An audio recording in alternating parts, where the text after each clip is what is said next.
Good afternoon, everyone. We're just letting everyone in the room just before noon. We'll get started exactly on time.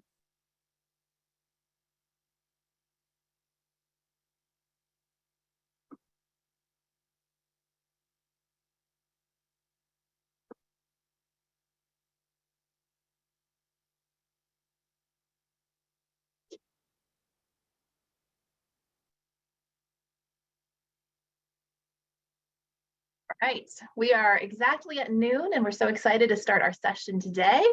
As everyone continues to be let in the room and logging in, we thank you everyone for joining the American Heart Association's Healthy Mind, Healthy Heart deep dive into depression, anxiety, and loneliness educational webinar today, featuring Dr. Jay Worley and brought to you by Dan Camrath. My name is Corinne Kleinschmidt, and I am the Vice President of Community Impact for Greater Phoenix American Heart Association, and we're very excited to bring this digital experience to you via Zoom today.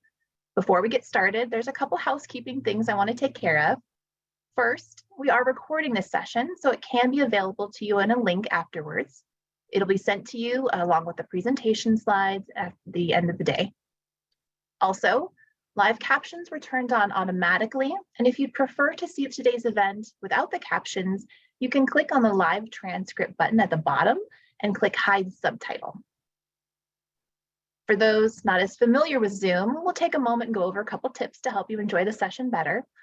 First, to change the view that you have, you can click on the word View in the top right corner of your Zoom screen. There's several options. Click and see which one you like best. Some highlight the presentation and some highlight the speaker. Next, let's make sure you know how to ask questions. When you joined the webinar, you were given a main event window. Click Chat to have that window added to your view. The slide I show has a picture of what that looks like. And then if you want to remove the chat window, just click Chat again and it'll come down. You can also move the chat window around if it is in your way by grabbing it at the top bar. And then when you have the chat window open, you can type in responses and questions. You can choose to message everyone to send your message to all the attendees, or you can just choose the host or presenters. I encourage you to send it to everyone though, so we can see your comments and questions and everyone who's participating. Now we'll test what we've learned. Open your chat box and type in the answer to this question. On a scale of 1 to 5, with 5 being fantastic and 1 being not so great, how are you feeling right now? You can elaborate if you want to, but the main thing is to put in a number so we can make sure you know how to use the chat.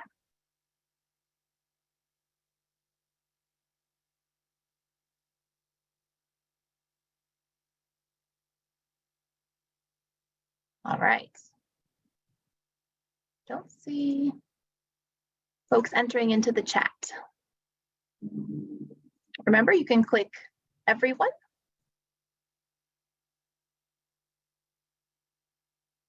Someone raised a hand, a Q&A. Oh, it says the chat is disabled. Christine?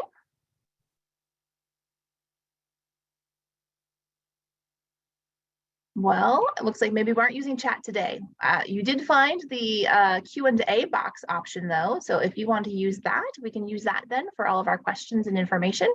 So what we'll do is, so again, from 1 to 5, how are you feeling today? And to the Q&A box. And as I see, some folks are putting down 4s. We have a lot of 4s and 5s. Someone's putting a 0.5. Okay. I like the precision on how we are feeling. You really know yourself and how you're doing today. Some lower numbers. You know what? That's all right. Our hope is that by the end of the session, you have a better understanding about mental well-being, how it impacts our physical health, and then some tips to improve your own mental state. So hopefully by the end of this session, you'll be maybe a little higher on that number scale. As we get started, I do want to give special thanks to our sponsor, Dan Camrath, for making today's educational session possible. Dan is passionate about health and bringing mental well-being resources to the community. And so we want to say thank you so much for your generous support, Dan. Today, we are very fortunate to have Dr. Jay Worley to help us gain a better understanding of mental well-being, the impacts of anxiety, loneliness, and depression on our health, and to provide tips and resources to help us and our friends and family. Dr. Worley earned his master's degree at the Arizona School of Professional Psychology and his doctoral degree in clinical psychology at the Chicago School of Professional Psychology. He completed his doctoral internship at Southwest Behavioral and Health Services and completed his postdoctoral residency at Copa Health. His past work includes individual, couples, and family therapy, and Dr. Worley has experience in working in trauma and spiritual abuse. In his current role, he is providing psychotherapy services to the seriously mentally ill and the LGBTQ+ communities, in addition to running a Copa Health employee mental health support group for the deaf and dying. Dr. Worley's research interests include ethics, diversity, spirituality, and evolutionary psychology. Thank you so much for joining us today, Dr. Worley. We look forward to learning more. Thank you so much. I'm ready for the next slide. Okay. So I'm very happy to be here with you all today. And I hope that this gives you guys more information and helps to inform you. So of course, we all know that poor mental health is a very serious problem, and that of course it can lead to very serious physical health problems and complications to pre-existing problems. Unfortunately, more than half of the US adults in our country here were affected negatively by COVID-19. We all lost contact with family, with cultural traditions, ceremonies, and rituals that have gone a long way towards helping us be healthy. And of course, those people who are already experiencing disproportionate harassment and being excluded, communities of color, for example, LGBT people, people who live in economic, poor circumstances, each of these were also terribly impacted.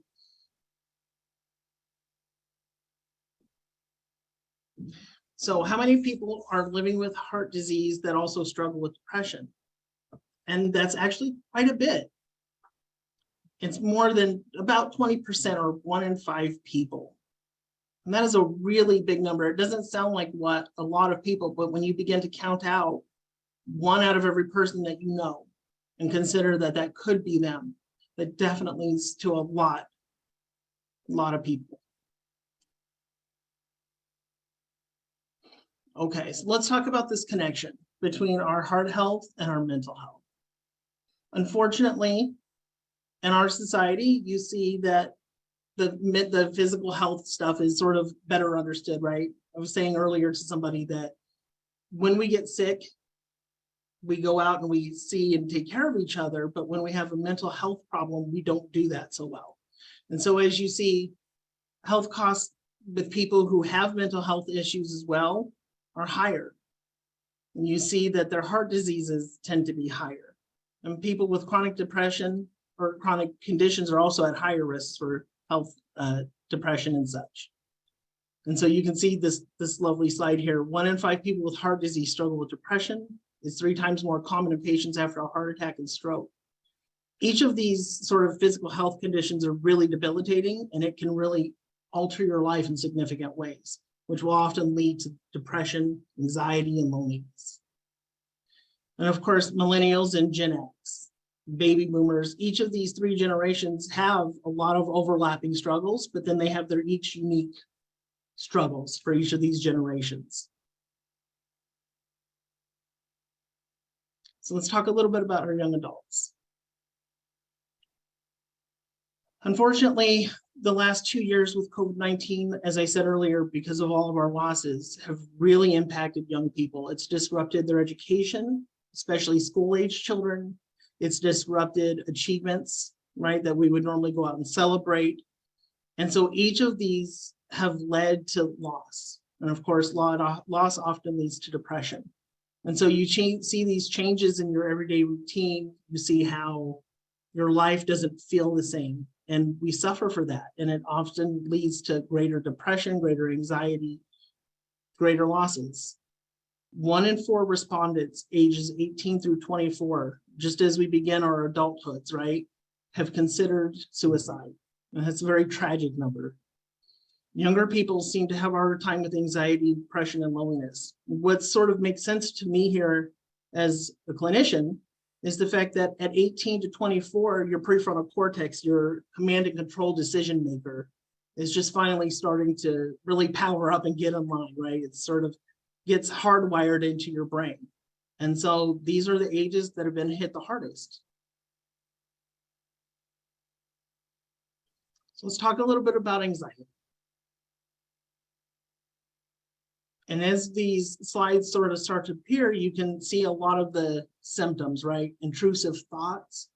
You may notice that your heartbeat is a little bit faster, that you may notice increased in rapid breathing, sweaty palms, things like that. And of course, a little anxiety is normal. And under the right circumstances, it can even be motivating. I don't know if anybody else here is a bit of a procrastinator, but I can be sometimes. And so sometimes a little anxiety will push me to do the thing that I've been procrastinating about. So I don't want you to think that anxiety is all bad, because it's not. It can be helpful. But when you begin to see that it's persistent, weeks, or hopefully not even months, if these thoughts are uncontrolled and intrusive and you don't like them and you don't want them there, if they begin to impact your work life, your family life, even your fun life, things like hiking and such, these are the things that you need to start looking for help. You need to reach out to your support system, your family network, start thinking about professional mental health help. Anxiety disorders are most common disorder in the United States, affecting about between 15 and 19% of all US adults right now. And that's another very large number. So generalized anxiety disorders, the signs and symptoms. And as these sort of pop up, you'll begin to see a lot of what I just talked about. That excessive worrying, the difficult controlling it, right? The intrusive thoughts. That restlessness, on edge feeling, being easily tired or overwhelmed. Sometimes this can look like a hard time making decisions or thinking about things or even making connections, right? It might be overwhelmed to just make a fit call to your parents or to your siblings or people that you care about. Sleep disturbances, muscle pain, tension, these sorts of things all begin. And so when you see 3 or more of these, again, it's time to start seeking help. Depression is often one that comes with anxiety. And this is that constant feeling of loss, of sadness, of not having enough time to do things because you just don't have the energy anymore. We start to see it in the teens, a lot of our teenagers, especially because of COVID, in our 20s. Again, it's that same age group. And of course, depression can co-occur with very many serious medical illnesses. And sadly, again, 1 in 6 people will experience depression at some point in their life. And then, of course, women are more likely to experience depression than men, but it's important to understand that for men, depression can look like anger.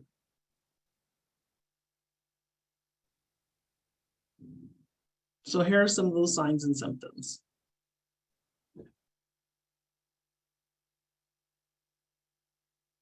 The sadness and the emptiness, hopeless and helpless, worthless, guilt, and of course, a loss of interest in the things that you enjoy, be that stamp collecting or hiking or whatever your thing may be. And of course, you're tired and loss of energy, sleep disturbances, concentrating, appetite, and weight gain or loss. Aches and pains, of course. I think that the anxiety and depression are 2 of the things that we see the most frequently. And they're also the things that we brush off the easiest. And because of that, we often let them begin to impact our heart health and other parts of our health as well. So these are really important symptoms to be aware of. So loneliness is a risk factor for other illnesses like heart disease, diabetes, and arthritis. Is this true or false? What does the group think? I'd say the chat box is working and we have answers flooding through. We have lots and lots of truths. Truths. Yeah, it's true. You guys are absolutely right. And I love that you knew that answer. These things are absolutely risks. So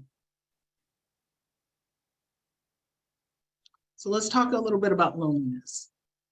And of course, loneliness will absolutely increase feelings of depression and even anxiety. It's that state of discomfort when you perceive a gap between your desired social connection and the actual social connections you have. Social isolation is associated with 50% increase in your risk of dementia. And of course, that anxiety and depression that I talked about a few moments ago. Heart attack, disease, diabetes, and arthritis increases with this feeling. And of course, more vulnerable populations are more likely to feel lonely, such as immigrants, LGBTQ people, people who live alone, and what's 18 to 30, yes. And of course, men actually suffer from this quite a bit more than is talked about. And so I want to take a second just to cover this briefly. Older men, especially men who are married, will tend to have smaller social networks and smaller social support systems. Their wives or girlfriends or fiancés become sort of their total social network. And so when those individuals are no longer there for them, they don't have a big support group to go back to.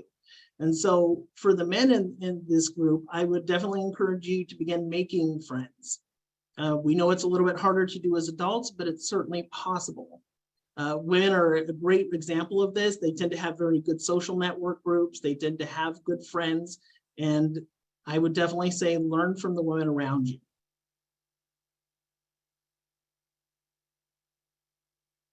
So let's talk about the signs and symptoms of loneliness. It's the inability to connect with other people, not having a close friend or feeling like you have a good friend. Feelings of loneliness again, right? Isolation, you're not out and about, meeting people, speaking to people through others' ways. Negative feelings about yourself and doubt, lack of connection, exhaustion and burnout. Loneliness, of course, and that negativity bias. You know, it's also possible to feel lonely when you're in a room full of people. That doesn't get talked about so often, but our connections are very, very much mental and not so much physical. Of course, the physicality helps, right? Being in a room full of people can be a nice thing, but it can also, if you're introverted, if you don't have a wide friend group, it can definitely still be a very lonely experience. And I don't want anybody to ever think they're strange if they've had that experience, because it's a very human experience to have. So how do we improve our mental health? Sleep is a big one. You know, so few people get enough sleep in our society. We're always on the go. And so I'd encourage you to really think about your sleep hygiene. Physical activity, I know I don't get enough, and I'm a doctor, so I know a lot of other people are not getting enough. It's definitely worth thinking about. Healthy eating, right? Vegetables, fruits, that sorts of things. Quit smoking. And that can be a real challenge, but it's definitely worth pursuing. Setting your goals and priorities, practicing gratitude. It is amazing. There was a movement about a year or so ago, Pay It Forward. And it was amazing what a difference it made for some people during COVID-19, right? Stay connected to your friends, your families. Be willing to make new friends, right? Meet new people and try new things. And then, of course, always seek help if you are not finding any of these things helpful. 1 in 3 adults do not get enough sleep. That is a lot of people who are very tired right now. And people really don't understand how much sleep they do need. The average adult, 7 to 9 hours every night. And that can be a high standard when you have children and you have responsibilities.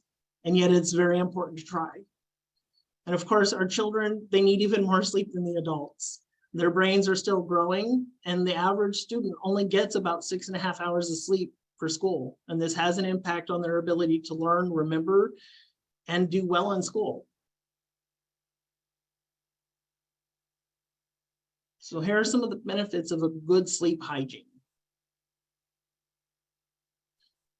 This one's important: healing and repair of your cells, tissues, and blood vessels, both in your body and in your brain.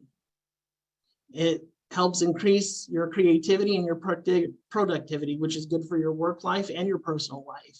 Better brain function, decision-making, focus, learning, memory, those things that we were talking about that the kids have a hard time with when they don't get enough sleep.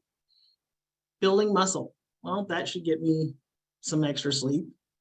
And then, of course, you lower your risk of chronic disease, and it gives you a stronger immune system to help be that protector we need. And of course, our improved mood and energy. So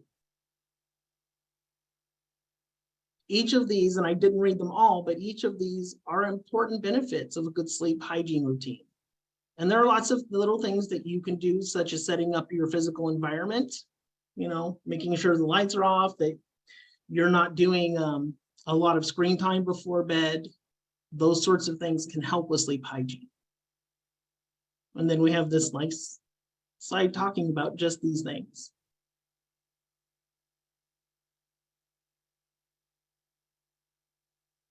Move it, dim it, set it, you know, okay. Physical activity lowers your blood pressure, lowers your risks of disease, stronger bone and muscles. These are all the things that your primary care doctors probably teach to you and tell you. And of course, we've all seen these things talked about to us in the past. I think, you know, that it improves our heart health, it improves our risks, you know, or lowers our risk rather for depression and anxiety, and again, that loneliness. So here are some tips on how you can get moving more. Adults should get at least 150 minutes of moderate to intensity, okay, moderate intensity for their exercise. So things like this is good walking, right? Of course, speaking to your PCP about these things, but me, I do a 3-mile run every morning to help me stay in shape. And of course, spending less time stationary, sitting down where you're not moving a lot. Each of these things can definitely help increase your health. Healthy eating.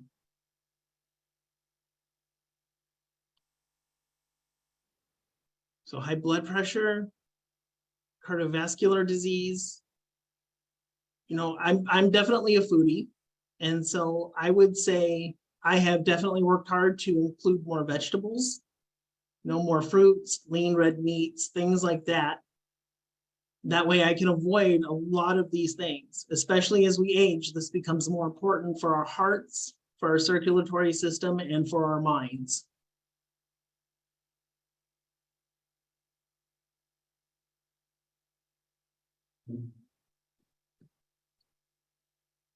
And as you can see here, this slide is talking about some of those things that I mentioned a few moments ago, but in more detail. And I have to say, healthy eating, it doesn't have to be a painful experience. There are lots of delicious dishes. You can try different cultural foods. You can explore food and make it a fun thing. Because, you know, sort of dieting and eating a healthy diet doesn't have to be a punishing, experience for you. It can definitely be a lot of fun. I've discovered many wonderful, healthy meals from around the world. And you can use this as a way to connect to other people, family members, friends, and this can be a lot of fun.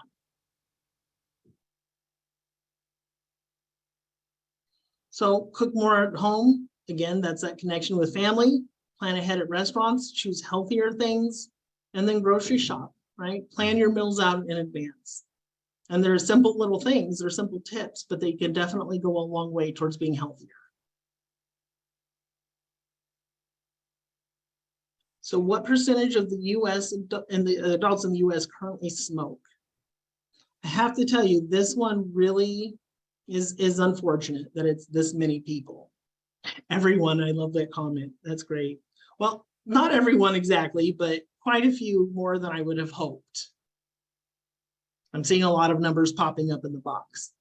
So about 13%. And I know that's more than perhaps people, less than people had thought, but really 13% is not a small number. When you think about a city that's comprised of millions of people, and then you multiply that by multiple states, that 13% is millions and millions of people. And the damage that smoking does to your heart, that it does to your mental health, it's really, really unfortunate. And so here, let's talk about some of the things that smoking can, or the sensation of smoking even can do. It's sad that smoking kills so many people. I see a comment here. Is it correct to assume that 13% of smoking doesn't include vaping? I don't know the answer to that, and perhaps somebody else. I do, and it does include the vaping, and the 13% is adults. That is not the youth number. So 13% of adults in the US smoke. So that number is even really higher. Yes, overall people in the US would be higher, because for youth, the most recent data I had seen is that 25% of youth are now smoking, which includes vaping, but that 50% have tried it. Wow, that is a big number.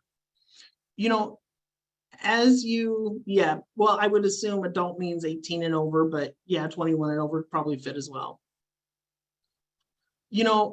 Before we change the slide, I know you guys have had a chance to look at this, but I'd like to say that, as I see patients, I have noticed a lot of patients with anxiety, depression, schizophrenia, or many of the other, sort of diagnoses that we have in our DSM-5.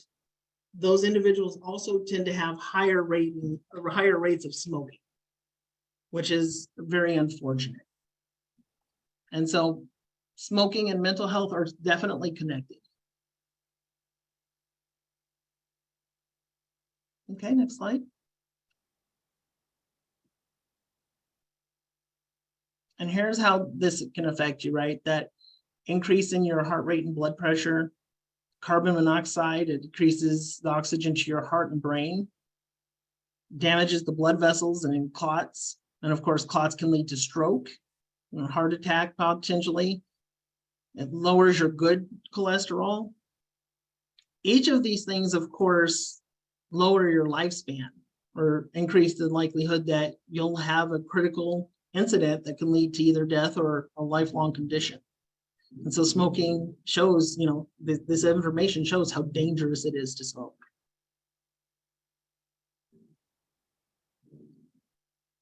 So let's talk about the quit part, right? There are lots of good ways to quit smoking, and there are lots of help out there. This is something we've been dealing with for a long time in our society, and there are lots of effective treatments. And so I'd encourage you all to think about the different ways that you can stop smoking, and that you don't necessarily have to do it alone. You can get family members to help. You can have your psychologist and your psychiatrist, or even your medical doctors. Each of these people can help you on the pathway to quit smoking. So resilience. And this is where I'm very happy that my supervisor and good friend, Dr. Medina, is sort of one of our local experts. And I know that she has recorded us a little video to watch.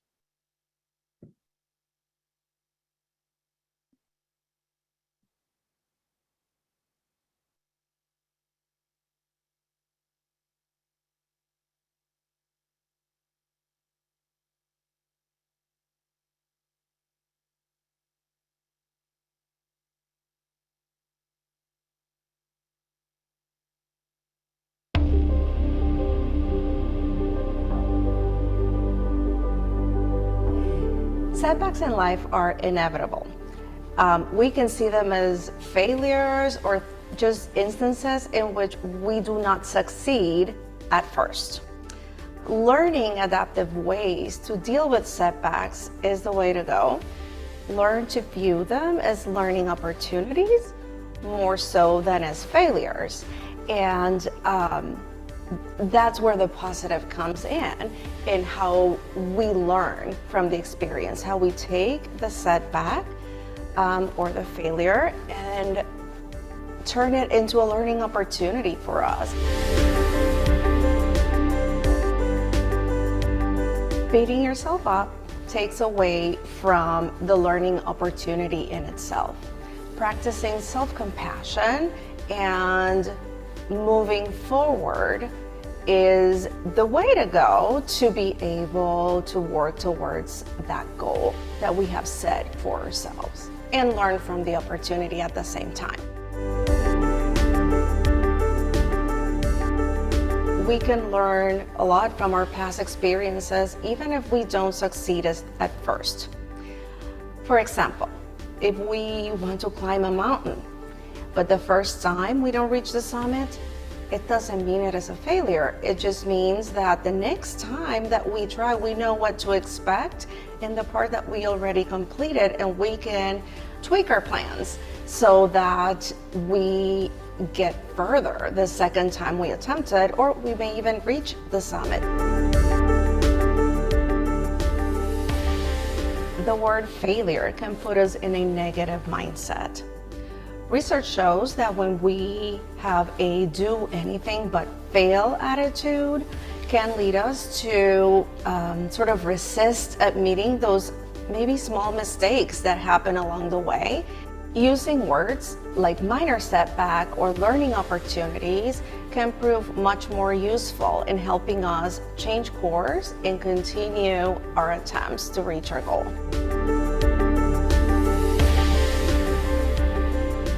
Instead of thinking, I will not fail, try using, I'll continue working towards my goal, or I know if I continue at it, I'll get further ahead. Those are much more adaptive ways to think about it, but they shift the focus from, again, failure to more being a process that we continue working towards whatever goal we have set for ourselves. Sometimes it happens that we realize perhaps our plan is not going to work, or the goal is not quite what we can do at this time. And it is okay to say, you know, I don't think this is working at this time for me. Let me just set it aside and move on and put my efforts elsewhere. The reality is that the faster that we are able to admit it and move on and take a different approach, the less time we're going to spend on that, and the more time we're going to have to work towards our new goal. The number of tries is not what is important. As long as you keep at it and you keep trying, your light will shine bright.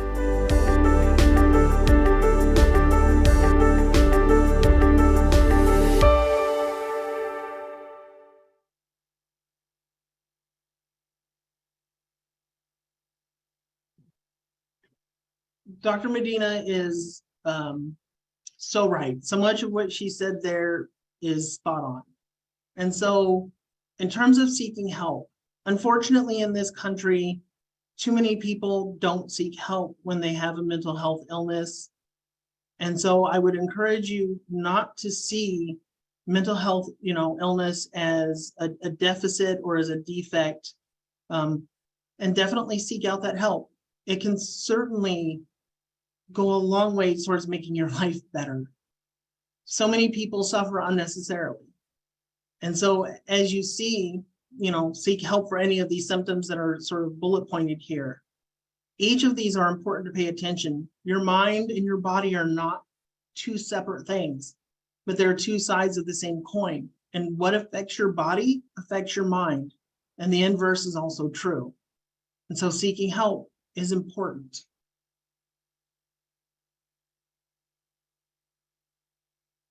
So let's look at some of the physical. Hormone imbalances, thyroid issues. In fact, the thyroid issues, when we are suffering from depression, it's often important to have that thyroid looked at. Heart attack and heart failure, sleep apnea, asthma, IBS, and of course, substance abuse and withdrawal, and other chronic illnesses, to include those brain conditions. Treatment's important. So psychotherapy, medications, and of course, brain stimulation therapies. And as far as treatment goes, I would say that a good mix of psychotherapy, medications is something that is common and very, very impactful. We don't necessarily have to do one or the other, but both can be great.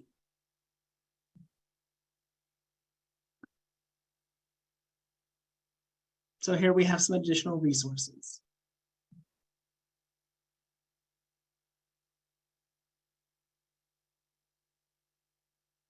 Thank you so much, Dr. Worley, for these resources. These are resources from the American Heart Association. You know, the most important thing is to know that you're not alone and there are resources available for you when you have mental health conditions. And at the Heart Association, we have tips to help make healthier lifestyle changes. So these websites give you tips on general wellness, sleep health, mental well-being, stress, a lot of things around mindfulness. And then at those as well, we do have additional videos. So for the mindfulness one, for example, we do have videos on meditation that you can do. And then we also have some small yoga videos as well. And so there's just a lot of resources available from the Heart Association there.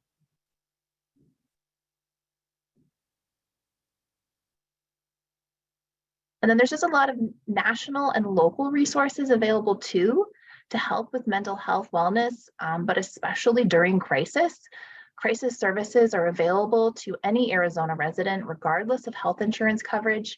And if you or someone you know is experiencing a behavioral health crisis, please call one of these national or local crisis lines. Local, there is one for Maricopa County specifically, but there's also one that's called the Teen Lifeline. It's meant for teens. And it's the only teen-to-teen crisis hotline versus the other one that's just for anybody. And then outside of Maricopa County, there's a different Teen Lifeline that is for the rest of Arizona. And so then, of course, for national, there is just released the 988. I hope you've seen information about it, but you can call and text it. And it's a suicide and crisis lifeline just released from the national government here in the United States, and just something that HHA has been promoting a lot to raise awareness about this resource.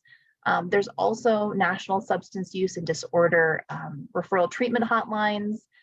There's also a veterans crisis line specifically.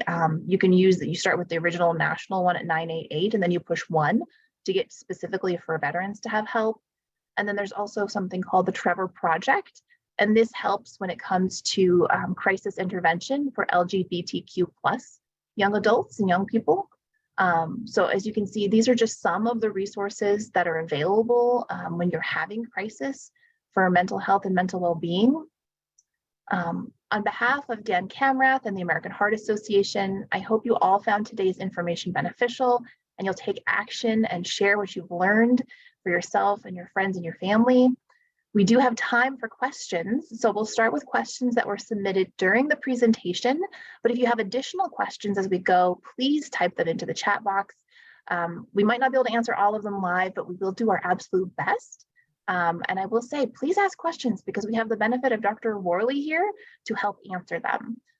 The first question that I had received during the chat box during the session was, diabetes was listed as like a health thing that can cause like anxiety and depression. How is that possible? So again, I was saying earlier, our bodies and our brains are not different things. And as you begin to consider, the impacts of these things on your life, they'll definitely impact your routine changes. They'll impact your, viability for the future. Each of these things can lead to fear, which then spiral into these things. So they're all connected. Yeah. A lot of people are asking for copies of the slides. We will definitely send a copy of all of the slides out in the email that we send along with the link of this recording. Then someone asked about healthy eating. Is it true that the often thought of healthier coconut oil is not as healthy as assumed? I am not an expert in oils, so I have to defer that question to you. I can give the AHA stance on coconut oil. Coconut oil is extremely high in saturated fat, and saturated fat is one of those fats that we should be limiting. So when it comes to using coconut oil, it's something to use in moderation, not something to be kind of replacing and using for all of your oils. It recommends, again, back to like olive oil as an oil that's more preferred, but that coconut oil is unfortunately have a lot of saturated fat. So if you use that for all of your things, that's a lot of saturated fat into your diet. A great one here. My friends have no idea about what totally being alone is about. It's more than living by yourself. It involves a lack of support. How do you find ways to cope with that, with being alone and that lack of support? So there are lots of ways to sort of do this, and that could easily quickly turn into a therapy session. But I'll say there are little things that you can do to pick your mood up just in your environment. So as silly as this might sound, actually the research in environmental psychology is showing that green plants in your environment, the use of pastel colors, a little bit more sunshine, things like that can actually be mood boosters, especially when used together with music you enjoy. Try to stay away from some of the sadder stuff and pick up lively stuff, right? Or very soft stuff. But then pick a person that you know, one person at least that you trust, and say something along the lines of, I've been feeling alone recently. I've been sad and I'm not exactly sure what I need to do to get out of this. And that by itself can be such a game changer, because more often than not, your friends don't understand what you're going through. They themselves may not be lonely. And so if you can do that, it's a way of saying, I'm not blaming you. I'm telling you how I'm feeling in this moment. And then you'll find that many of your friends will want to reach out to you.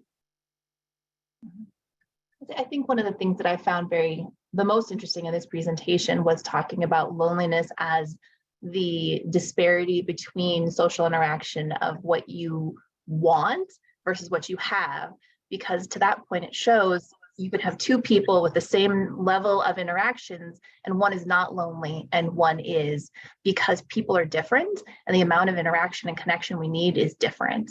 So it goes back to, I think understanding that and allowing to understand that your connection level is different, and that's okay. I'm a pretty gregarious person, very extroverted. And so what I try to explain to people who are maybe a little more introverted is it's okay to be introverted, and people can be very overwhelming sometimes. So pick the people that when you can handle it, but don't wait for people to come to you, because all of our lives are crazy busy and we all get caught up in the next task, right? The next thing we have to rush to. So definitely, I know it takes courage, right? The definition of being brave is being afraid and doing it anyway.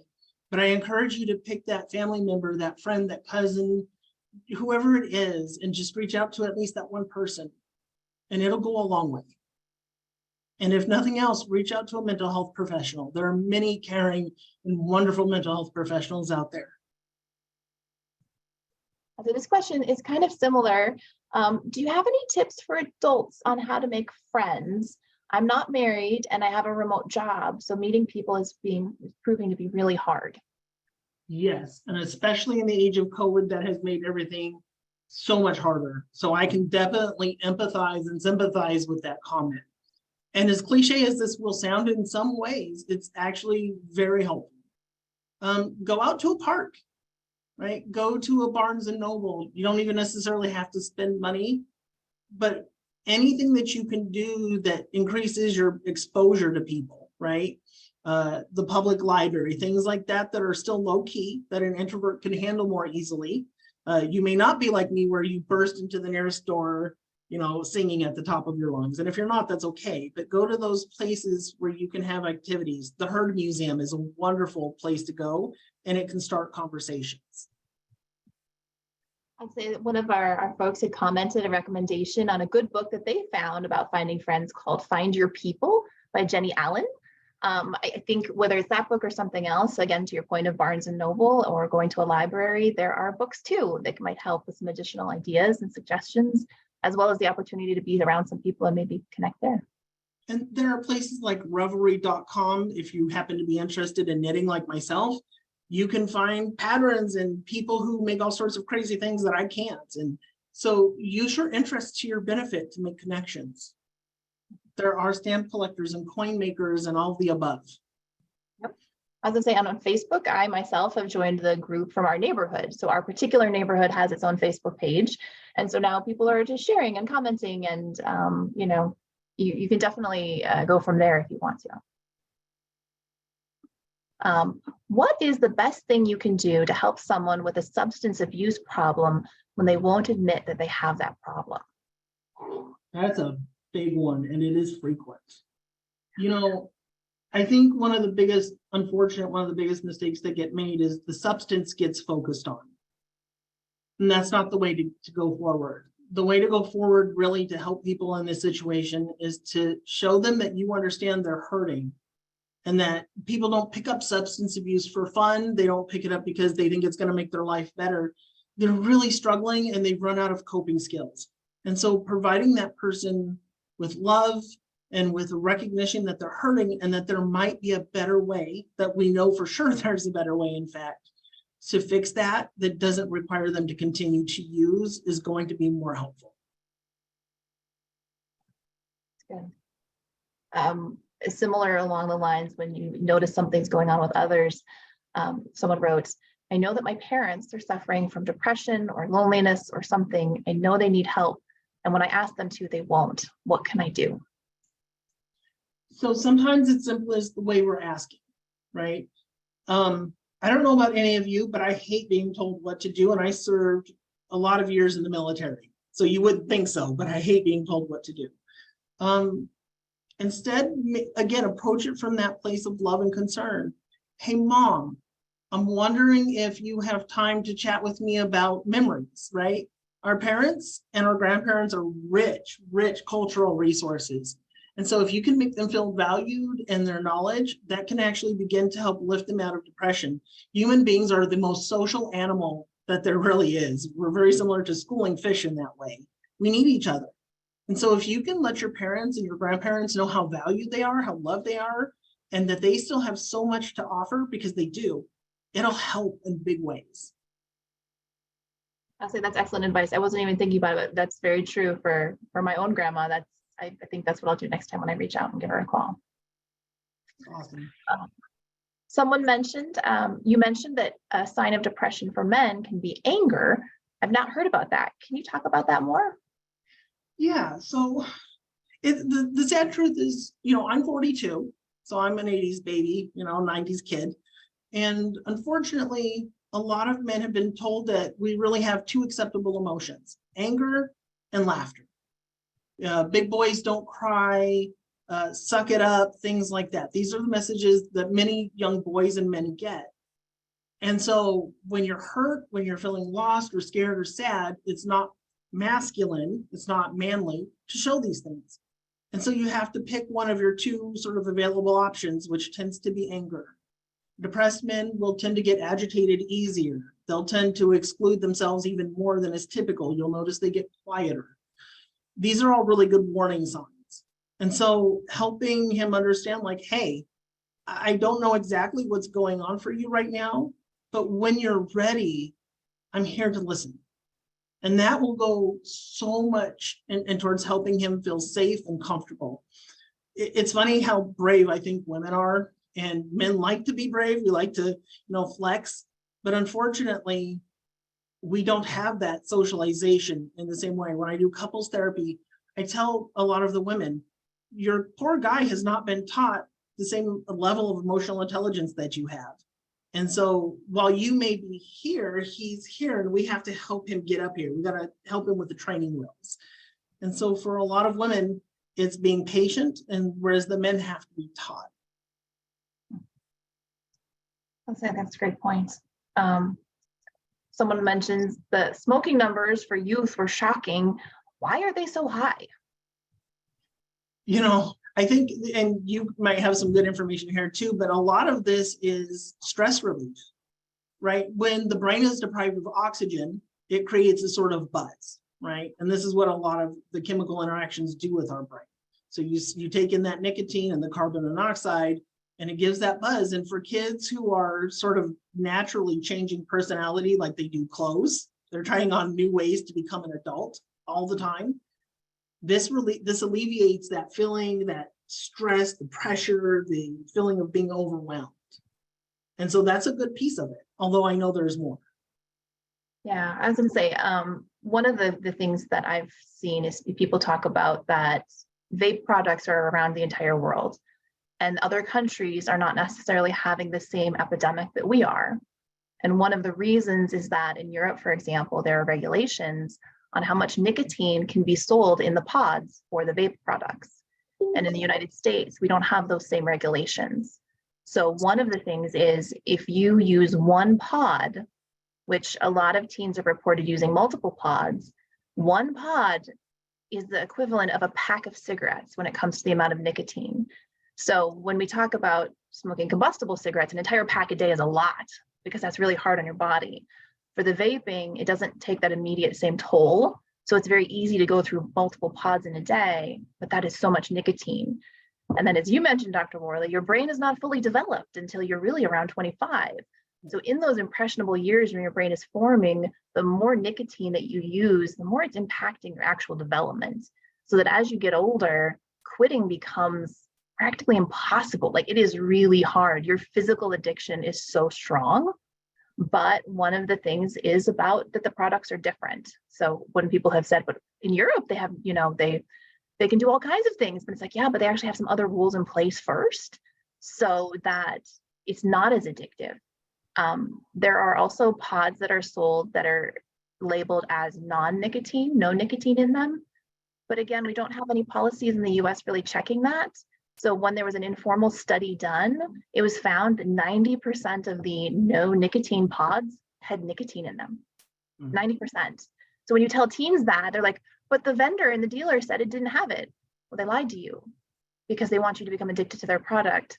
And there's no consequence, unfortunately, in our country at this time, based on the laws we currently have. So they can sell products that have nicotine in them, get you addicted so you need more nicotine.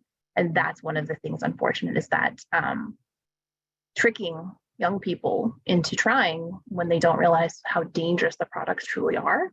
And to the point how we as parents and adults, hopefully there's a lot of you on the call like, what? Like, we don't know either. It's shocking how bad this is when it comes to, if this had been around when we were younger, the same thing would be happening. It's just such an addictive product and just being marketed in such a tricky way. Any other questions? I think we've caught up in the chat. Oh, someone did mention volunteering. So when we were talking about loneliness or making friends or getting connections, a couple of folks did mention volunteering. As a staff member of the American Heart Association, I do want to advocate that volunteering is an excellent thing to do.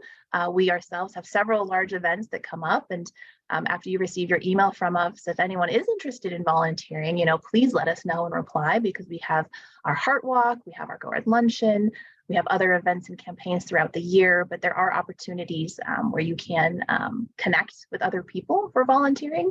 And not just us, there's a lot of nonprofits. If there's a thing that you enjoy doing, if you like being around animals, working at one of the animal nonprofits, if you like being around kids, things like that, there's just a lot that you can do. And some of them are a one-time opportunity, like our Heart Walk. You come the day of the Heart Walk, you volunteer and you're done, which can be really good for some people's schedules.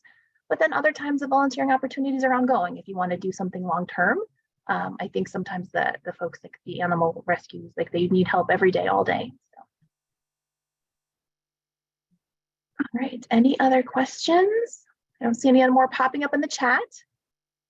Well, thank you all for your questions. Thank you for joining us today for Healthy Mind, Healthy Heart, a deep dive into depression, anxiety, and loneliness, featuring Dr. Jay Worley and sponsored by Dan Camrath.